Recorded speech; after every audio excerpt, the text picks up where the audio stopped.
Good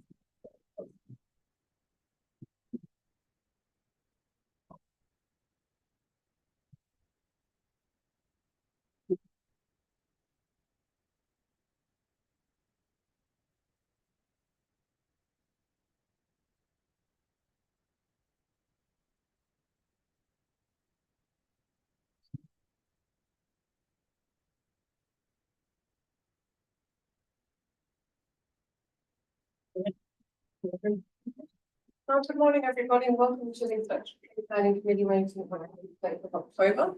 I do apologise for the delay. We've had some minor technical issues which have now been resolved, so thank you for your patience. In opening the meeting, I'd like to acknowledge that this meeting is live streamed, and I welcome everyone who has now been logged on to the meeting. And I'm just advise that it will be live streamed via YouTube and available for viewing via the Commission's website. Members may use technical devices during the meeting, such as phones and laptops, to assist them in considering the information before the debate. I'd like to acknowledge that today we meet on the lands of the Whadjuk people of the Noongar Nation and pay our respects to all past and present. We have frozen. Is still okay? Okay, yeah, yes, we can speak. Yes, okay, we can still proceed. We do have some apologies in leave of absence. We have the chairman on a leave of absence, and member Rebecca Moore has sent through an apology for today's meeting. Attending in person today, we have myself, Commissioner Brooks, Commissioner Leahy, member Franklin, member Knight, and member Harmon. And we do have Commissioner Adair joining us on Zoom today. Members, are there any disclosures of interest on screen? Great, thank you very much. And members, please receive a declaration of consideration. Thank you very much. Previous minutes, item 1.5, Wednesday, the 2nd of October. It's noting for this item that we do have an amendment to the minutes at item 1.5.1. So if I just draw your attention to that, please have a vote in the second of the amend minutes from the day.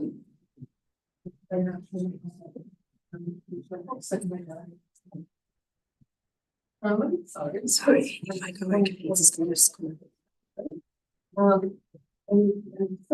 Thank you very much. And then we'll move to confirmation of the minutes of the meeting at item 1.5.2. I think sorry, that was number 9. And seconded by Commissioner Blake.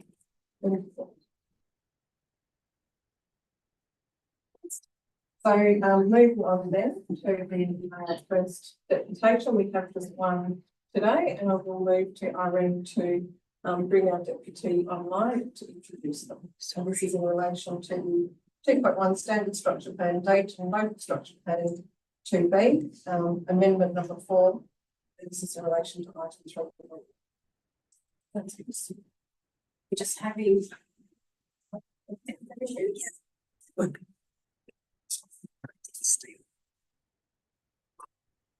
I'll welcome Dane Wong, who is joining us on Zoom today. Who will be invited to will be promoted as a panelist via Zoom to deliver your presentation. You have been advised of your allocated time, which will be managed by a timer, which will appear on the screen. Today, the alert tones are not working, so please watch the timer on the screen. We have your PowerPoint presentation, and it will be displayed on the screen. Please advise if you wish to advance the slide. I will assign Dane now. Just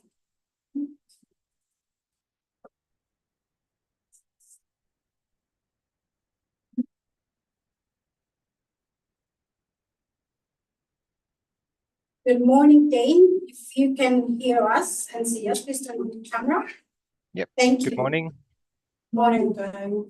Did you hear Irene just give you that brief overview then, Dane, or would you like that repeated? Nope, I caught all of that, so I'm good to go. Thank you. Please proceed. No problems. Thank you, members, commissioners and staff for the time. I'll just wait for the slides to come up. We'll move through. So next slide, please. So as you know, we're considering an amendment to take this area from R20 to R30 under the Date and Structure Plan 2B. Next slide. So that was lodged in November. It's been progressing through the system. We had preliminary meetings with the City of Swan on the suitability of the amendment before we lodged, and that's been progressing over the last kind of 12 months. Concurrently with that, the developer has been progressing an existing approved subdivision plan, which is displayed on the screen at the moment, for 19 new residential lots with an average lot size of 448 square metres. So next slide. These lots have now been constructed. So this is an aerial from last month. The road has been constructed. All of the lots have been constructed and the services have been installed. So from a practical perspective, the subdivision is just about complete. Next slide. So that kind of brings us to the purpose of this amendment, which was to recode the area to facilitate some flexibility in terms of built form possible on the site. So this would take the theoretical yield from the 19 lots to 21. So you can see in this top corner, the dashed lines are the approved subdivided lots, and then the blue is the changes that you could make to lift that theoretical yield. So, and say theoretical because of the status of the subdivision at the moment. It is constructed and the services have been installed. So the further subdivision of the lots would be extremely problematic and not practical. I do note on page 3 or 4 of the officer's report, there is reference to an additional 10 dwellings. Not clear how the officers arrived at that number, but the actual increase from a practical perspective is 2. And in that light, if you look at the conclusion and the discussion sections of the report, an extra 2 lots, even if it was possible, is not going to have a material impact on the amenity of the area or be materially inconsistent with the direction set by the structure plan. Simply going to introduce some flexibility for future homeowners.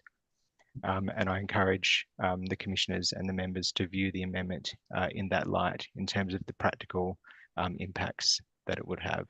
So no risk on the pipeline and limited impact on the Swan Valley planning area in that respect. Thank you for your time. Thank you very much, Dane. Members have any questions for Dane?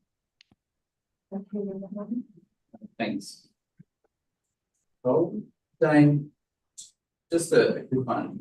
Doing some digging, there's all but 4 of the lots have been sold, and take your point that all the lots have been graded, but also all but 4 of them have actually been sold. And 3 of the ones that have been sold, I guess, form part of the re-subdivision of that northern end. So how realistic do you think it is that you'll actually achieve the additional lot yield? And it probably seems like it's fairly unrealistic if they've all been sold off. But is there a built form flexibility component that increasing density coding brings? That's correct.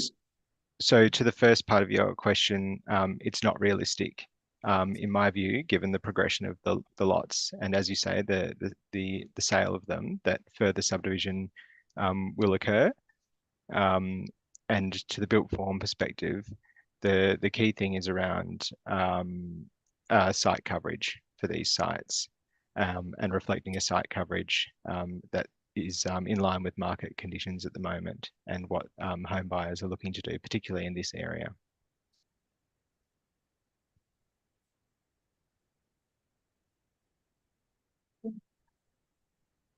Thank you for your deputation. I know that you've talked about these 3 lots. What the report does speak to the potential for further subdivision. Would you like the opportunity to comment on that? Is that where the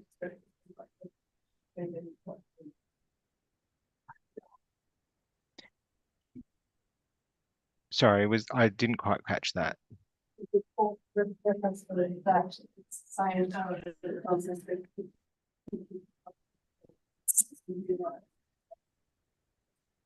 Apologies, but the audio is very unclear. where's this? I feel like I'm talking to groups. Okay, so the report talks to the fact that it's effectively the same subdivision plan, but that the coding would influence the potential for further subdivision. That may then lead to this discrepancy between the fact that we're talking about 2 lots and the report talks to up to 10 lots. Would you like the opportunity to respond to that potential subdivision or further subdivision? Yeah, definitely. So the additional 10 lots specified in the report, again, I'm not sure how that number's been arrived at, and perhaps it's some maths around the average lot sizes and the total lot size that are coming into play, but it doesn't reflect the practicalities of where this land is at the moment. So, and that was the purpose of providing that theoretical subdivision plan, to show for this specific lot and the way that its dimensions and its depth, even if the lots hadn't been constructed, the only place you could increase that yield and still meet the site, the minimum lot sizes under the R30R codes, is in that top northern quadrant. And again, because of the depth and the width of the land in that area, you could only achieve the conversion of those, I think it was 3 lots into 5 lots, and therefore achieve an additional 2 lots. It wouldn't be practical or possible, I don't think, to subdivide the lot and still meet the minimum lot sizes under the R30 code in any other kind of way. And that was the purpose of providing that theoretical subdivision concept plan. But all of that, again, is moot because the lots have been constructed, the services have been installed, and therefore the practical re-subdivision of the land is not physically possible. Thank you very much, I appreciate that. Jack, just a couple of queries regarding the Sylvia Swan's reasons for not recommending endorsements, and noting that planning officers were accepting and agreeing with the change. So the 3 reasons that they give, which I didn't have a look at, can you just comment on those? Other points as to the main reasons for not endorsing, and I know it's 15 Yeah, sure thing. So I don't know.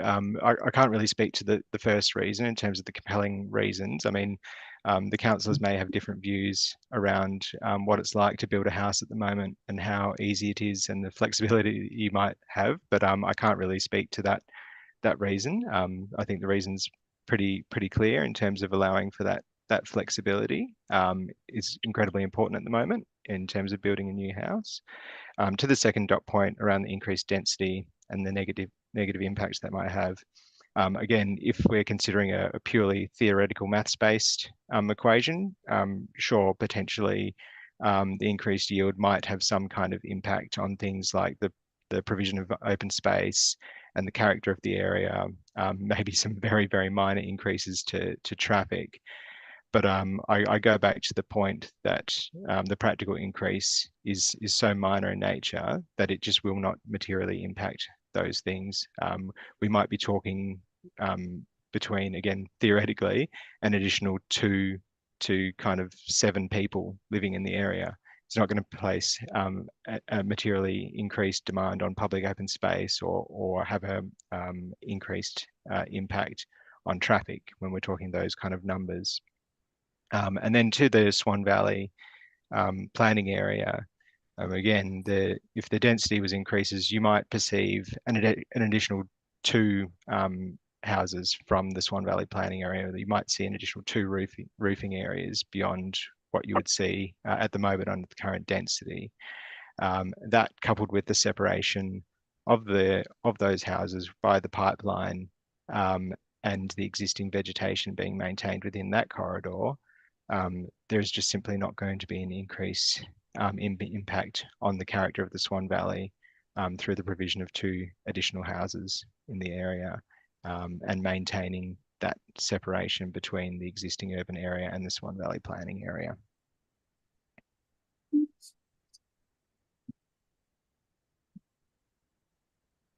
Then I just was wondering, in the light of the sale of those lots to the south, why is the extent of the R code designation covering those? Would there be an option to only cover those lots that are subject to subdivision?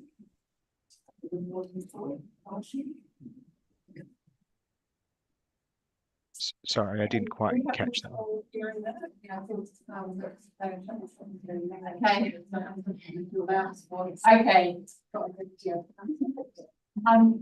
Hi Dave, thank you for your presentation. Have you contemplated the reduced R-coding designation only over those lots that are you're proposing for re-subdivision rather than full extent?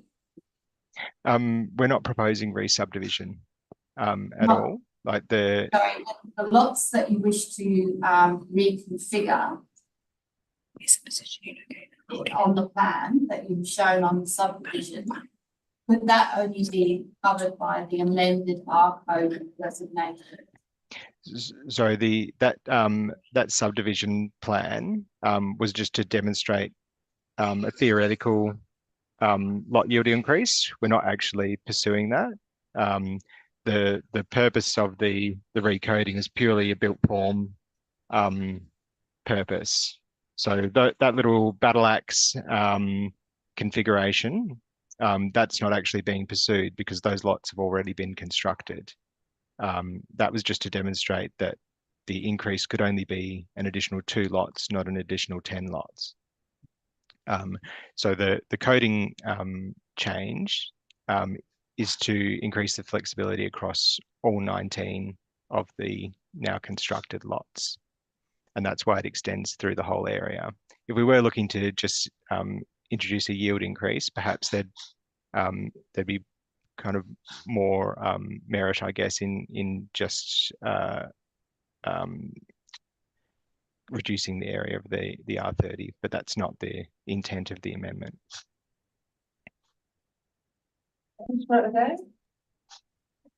Thank you, Dane. I get it. Like it's fully constructed, and it just is cost prohibitive to re-subdivide something like that. You just wouldn't do it. Can you please be quite clear? What is the built form alternative that you need this increased density for? What is it that you're looking, or your client is looking to actually achieve with this? Yep. So the primary reason we went down this road from the onset was some feedback from some of the home builders for the people purchasing these lots. And the 2 key things they were looking for was greater flexibility on site coverage and greater flexibility around setbacks. And they're the 2 key things. So and that was directly the kind of feedback from the home builders that informed this approach.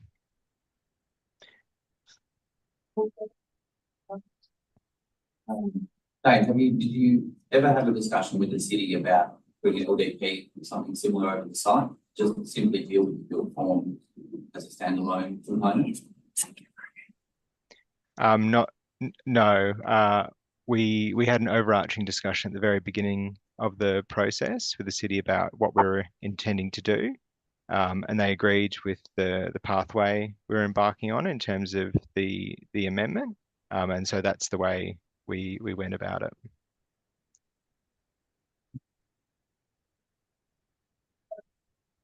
Okay, thank you very much, Dane. I appreciate the dedication for answering all of our questions today. Thanks, we're welcome to stay Thank online. you. Thank you again very much for your time, commissioners and members and staff. Okay, so we are now moving on to the item, which is a non-confidential item. That's 3.1, the standard structure plan for data and structure plan B, amendment number 4. We do and bring to us. Andrew, to be heard what Dane has to say this morning and some of the questions from so would you like to respond to all of these matters that I've discussed in particular? The fact that this is a built form response. Yes. The yield, potential yield, it's really the difference between the Yeah. report versus Yeah. the deputation. Yeah. Thank you, Commissioner. From an officer assessment perspective, we've taken a strategic line or position with our assessment, and the report that you've got in front of you is basically our strategic assessment. I can see the logic why the structured planning has set itself up that is R20 at the eastern end of this urban front. We've got the gas pipeline in the Swan Valley. I can see the logic there. That has consistently been implemented, and subdivision has occurred on that principle. And our strategic assessment, that's very high level strategic assessment, is that, why change that now?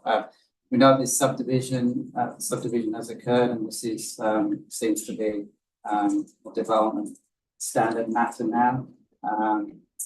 In terms of the lot yield, we accept what the applicant is saying. That doesn't seem to be the intent. Subdivisions, but upcoding would provide more of the subdivision, but we understand what the applicant is saying in that regard. The difference in the lot yield in terms of what the applicant is saying, what the city and ourselves said about 10 additional lots, our assessment was based on pure mathematics. Basically, we understand the practicalities of what the applicant is saying in terms of the lot yield, so we have nothing to counter up what they're saying in terms of the lot yield. That's probably all I happy to answer any questions. Seems to me it's a very minor change in density of this. So it seems to be the advertising without no objections, including from the planning officers council process and made the recommendation was to support it. I think it's compliant with the MRS. It's virtually compliant with the local planning scheme, very minor modifications. And this is appears to be a response to the market in terms of facilitating design outcomes in what is a very, very challenging cost-effective market. So I find it difficult to. Okay.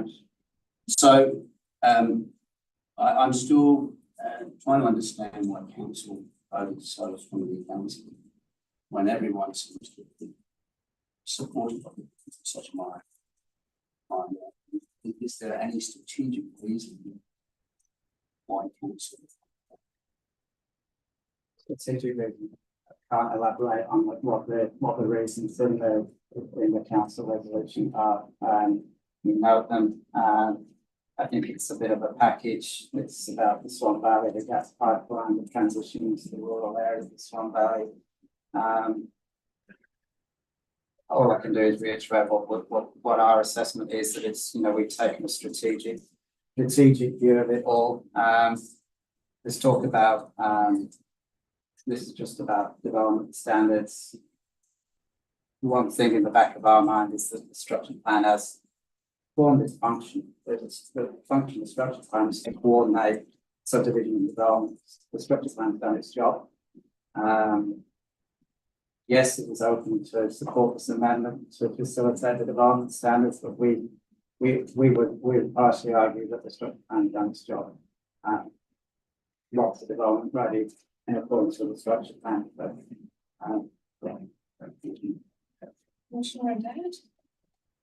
Thank you. Just before I ask my question, Chair, I just wanted to let you know it is really hard to hear from that room. So and you all kind of sound like you're talking underwater. Sorry. Anyway. Not quite sure what the issue is there. Yeah, I don't know. Anyway, I just thought I'd let you know if I'm kind of getting in really close, I'm trying to hear. My question is, and I will preface it on, we often see, densities put into subdivisions and it's actually built out at a lower density. So what is the risk here, really?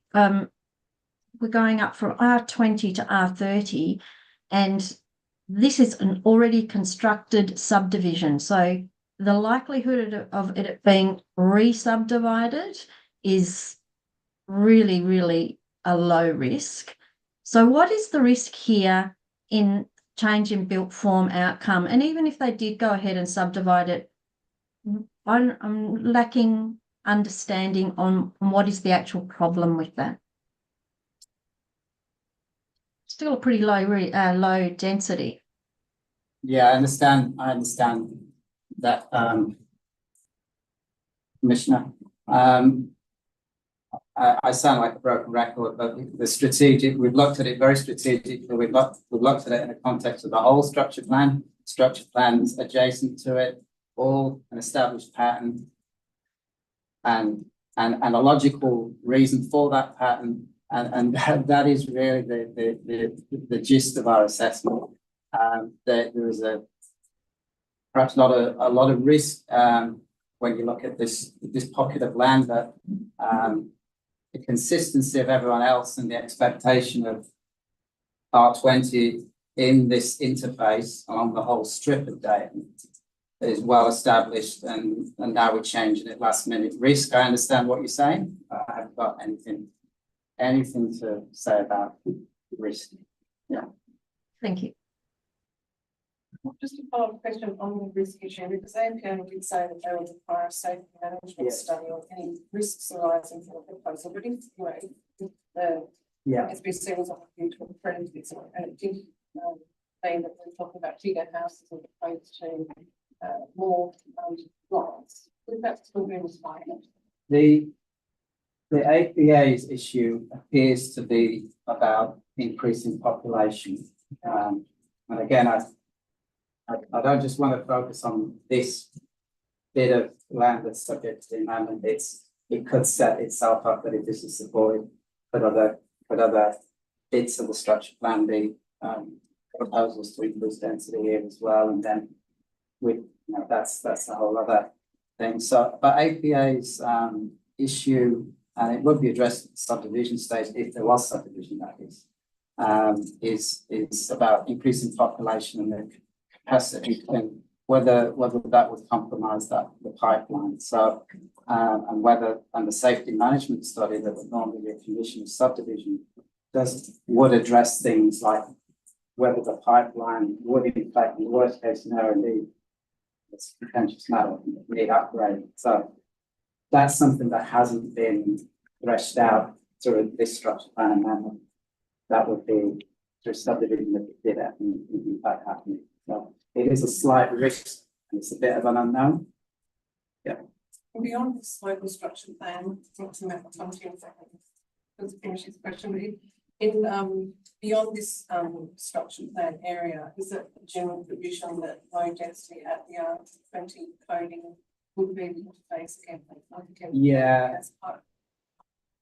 Yeah, and the whole basis is for the package, the Swan Valley, rural, Swan Valley East, the gas pipeline, and we've got an attachment, attachment 6 in our report that does, as a composite, show all the structure plans in the states and locality. This what they 1 and 3, very established, the R20 density. So yes. Yeah. Okay, thank you. Thank you, Chair. In terms of the regional structure plan preparation and adoption by the Commission, the premise of what the density allocation against the pipeline and the corridor would have been done. Yes, a very minor difference in the pipeline. Yes, in place and have on beyond one it's one should then saying each time going to approach the corridors, northeast corridors, also southeast and southwest corridors as well. The safety order will definitely determine whether there is going to be an increase. I suspect that effectively increase it.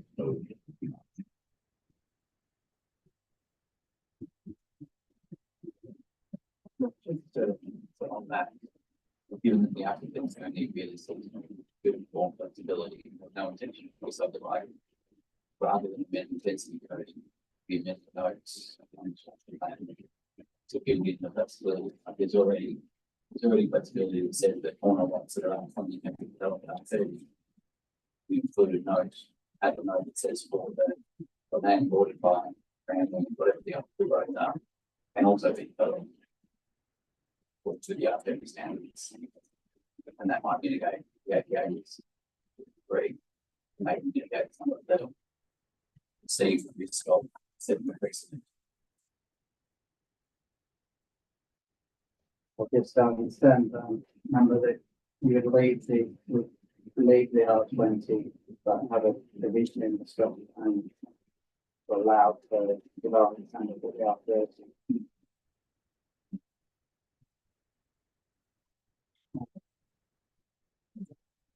That's an option to available. Whether it's a scope of discussion. That's good.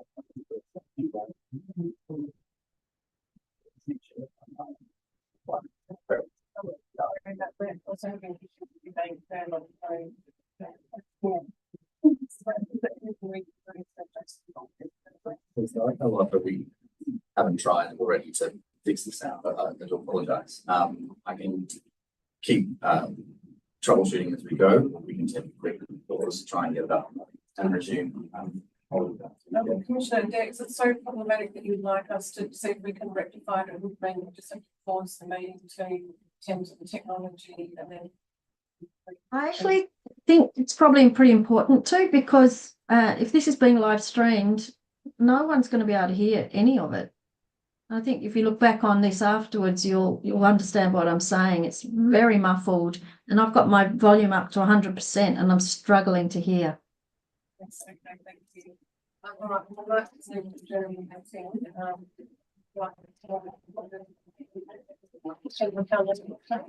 There's a holding screen on here. The holding screen's on here. So, yeah. The holding screen's on here. And we'll just adjourn the meeting to do the technical issue volume and reconvene. Just an idea of how long that might take. Maximum 10 minutes, hopefully less than 5. Okay, we're thinking 5 to 10 minutes. Thank you very much. The holding screen's on here. Very close when you're clear when you're up close. Yep.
Good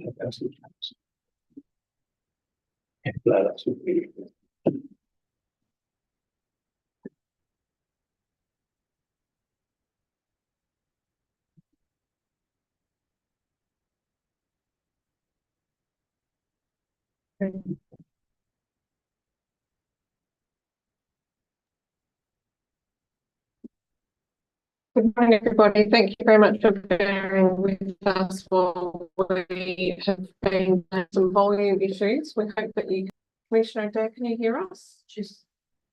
Yes.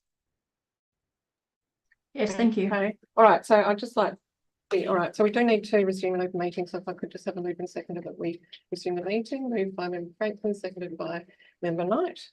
No dissent. Thank you. We were dealing with item 3.1, the standard structure plan data and local structure plan 2B, and we were in process of asking questions. So we will resume.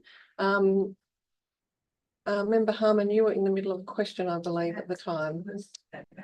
Yes. Yes, and Matt Selby was about to respond. So please go ahead. Thank you.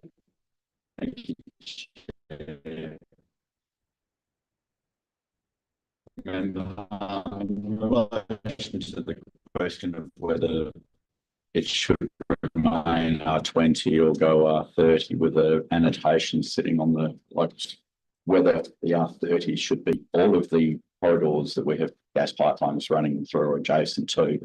The position from the Commission has been to have that density as R20. So before you actually resolve as to whether you want to have an LDP or the R30, there's the broader context of whether the corridor density should be increased to R30, because there's this corridor, and as I've said before, across Perth and Peel there are multiple corridors. So you set the precedence or the replication factor from this one, we need to do it elsewhere, and I would suggest that the Commission consider that one carefully. But in terms of the actual, whether it's R20 with the annotation or leave it to go to R30, I would suggest leaving it R30, sorry, R20, and then actually allow council to deal with performance standards under the RCOs to actually deal with the development application at that point, and therefore leave it as R20 and not go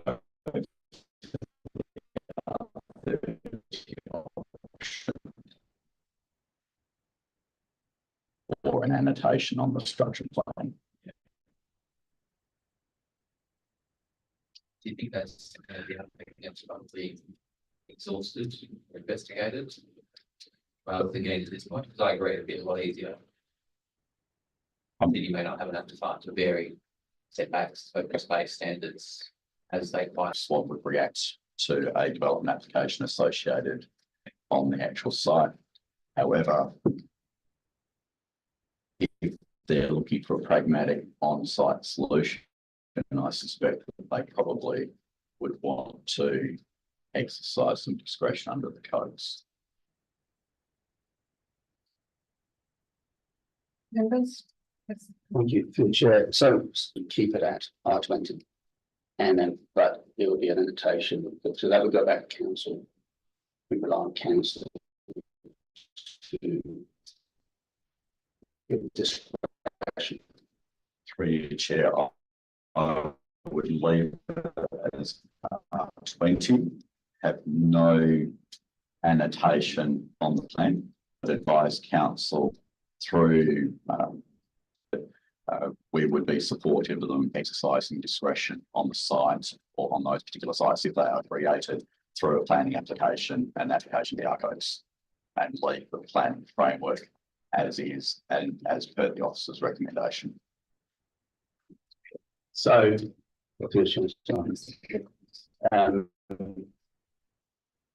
so with the from the proponent's perspective, and going and the council, not the officers of council, having voted against this, but for reasons not to do with pipeline necessarily, is that likely that even though that's basically an advice note from us, from the Commission, to be flexible, that doesn't have any requirement for the council to do that.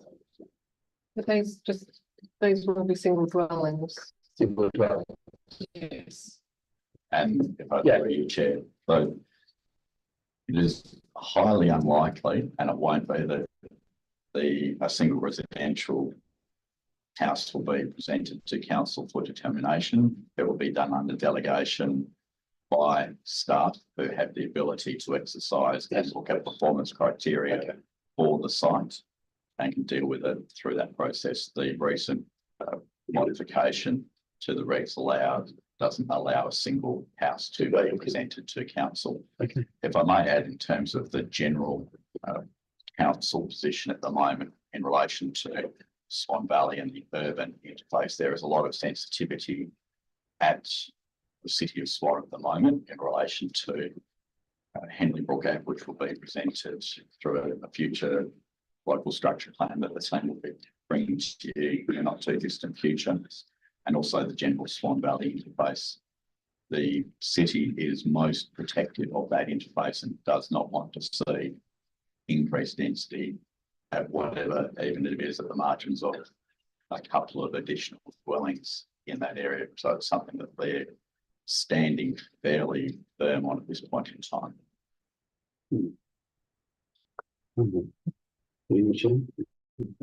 Sure. Just in terms of precedent, and you mentioned that along the pipeline, and I understand the principle of that. Is that because every application is dealt with on its own? Is that precedent of real potential in terms of one application like this requesting an increase in zoning, 20/30 precedent concern about that for the rest of the pipeline? So, Through you, Chair, I would answer in the positive. Yes, it would be. We have a lot of residential areas that interface with these corridors right throughout Perth and Peel, and obviously the corridors extend down to Bunbury as well.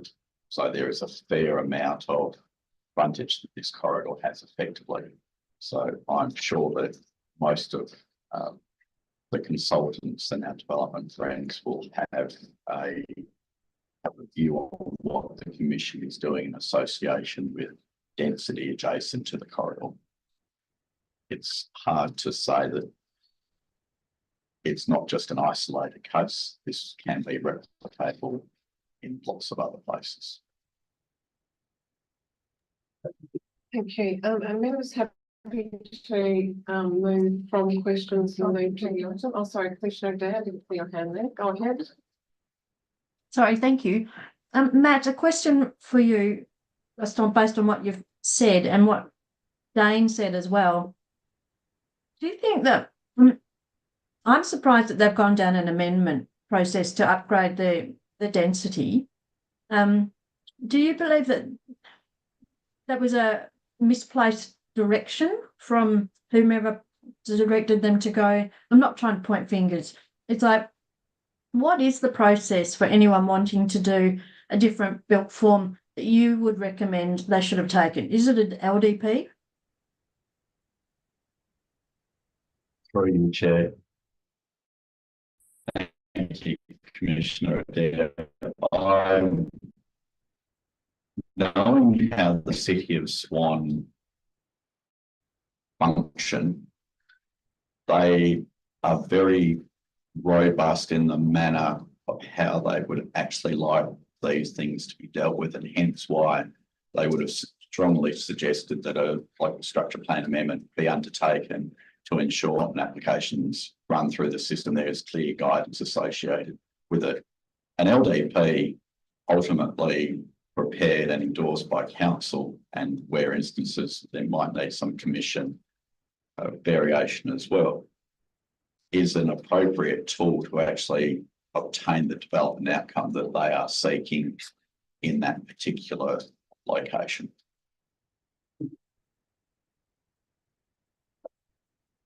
Okay, we finalised our questions. Everybody, yeah, okay, all right, we'll move to the item.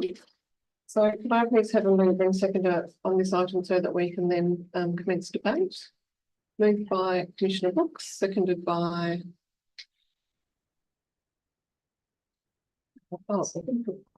Thank you, Member Knight. Commissioner Brooks, do you wish to speak to the item? I mean, I think it's a suitable response to say no and allow them to pursue the built form outcome that they want through council or through the delegated housing office. Any further debate? Commissioner Lakey? Thank you, Chair. So in terms of what we endorse this, will there be a note or adjustment to the recommendation to reflect that discussion? Because I'm concerned that we just, you know, WAPC, we go down this path and there's no mechanism for that to be to follow through. Is there a way as part of this to actually add in a second point, and that is the desire of WAPC, or is that not appropriate?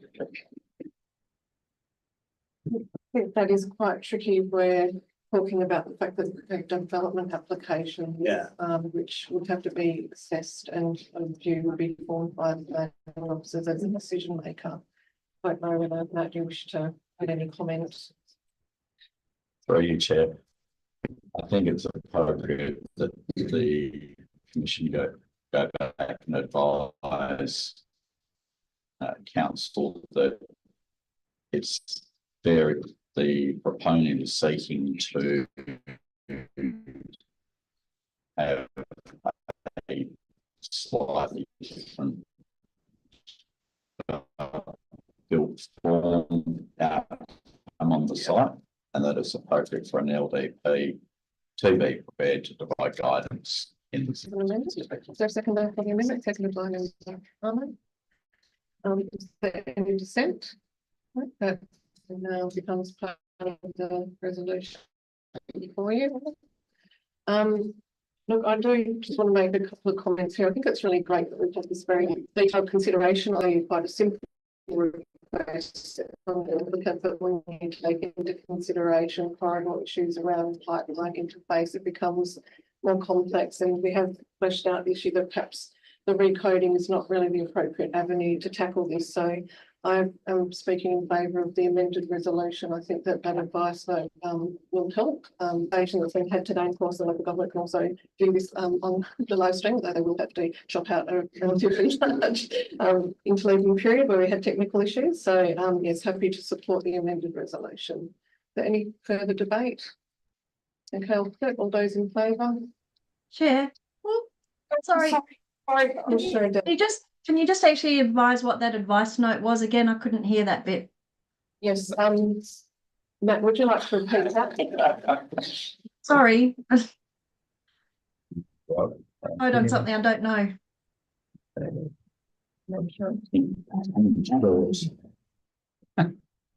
Sorry, it's the course.